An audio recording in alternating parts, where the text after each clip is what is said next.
ठाणे महानगरपालिका क्षेत्रातील नागरिकांच्या विविध समस्या जाणून घेण्यासाठी व जनतेशी थेट संवाद साधण्यासाठी शिवसेनेच्या शिलेदारांनी समस्या, सेवा आणि समाधान या त्रिसूत्रीवरती आधारित आनंद आश्रमात जनसंवाद उपक्रमाचं आयोजन केलं होतं। उपमुख्यमंत्री एकनाथ शिंदे, कल्याणचे खासदार डॉक्टर श्रीकांत शिंदे आणि ठाण्याचे खासदार नरेश म्हस्के यांच्या मार्गदर्शनाखाली शिवसेनेचे माजी महापौर अशोक वैती, माजी विरोधी पक्षनेते मनोज शिंदे यांनी नागरिकांच्या शेकडो तक्रारींचं निवारण यावेळी केलं।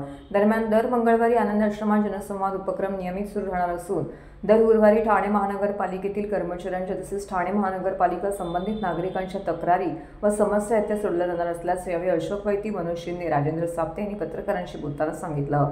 अतिक्रमणविषय, कर आकारणी, नव्याने करा करणे, इमारतींमधील समस्यांचे विषय, झाडे तोडणे, नालेसफाई, स्थानिक महिला खेळाडूंना परदेशी जाण्याकरिता मुख्यमंत्री सहायता निधी म्हणून आर्थिक मदत करण्याबाबत, पाण्याच्या बिलाबाबतचे विषय, नवीन जोडणी करणे, विभागातून विद्युत लाईट नसणे, आर्थिक फसवणूक, मदत मिळण्याबाबत, इमारत विकास कामांच्या विषयी तक्रारी, दिव्यांग नवीन दुकाने मिळण्याबाबत प्रलंबित प्रश्न, दुकानांचे, वाहतूक विभागातील समस्या, रोडलगतच्या पार्किंगमुळे होणारा त्रास, अनधिकृत पार्किंग यांसारख्या समस्यांची निवेदनं येथे प्राप्त झाली। ज्या नागरिकांच्या तक्रारी आहेत त्या माध्यमातून आम्ही हा उपक्रम सुरू केलेला आहे आणि त्या माध्यमातून बऱ्याचशा नागरिकांच्या तक्रारी आमच्यापर्यंत पोहोचत आहेत।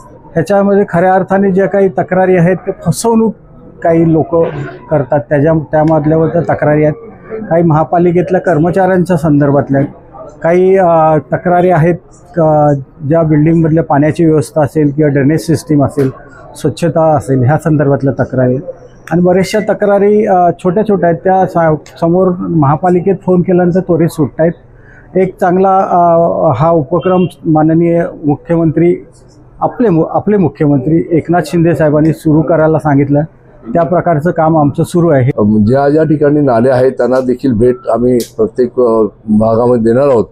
त्याच्यामुळे अशा प्रकारचं काम आणि ही जबाबदारी हे शिवसेना ठाण्याचं शिवसेना अशा प्रकारचं वेदवाक्य जे आहे ते आम्ही खरं करण्याचा मार्ग आणि दिघे साहेबांचे, बाळासाहेबांचे विचार लोकांपर्यंत पोहोचवण्याचं काम करतोय।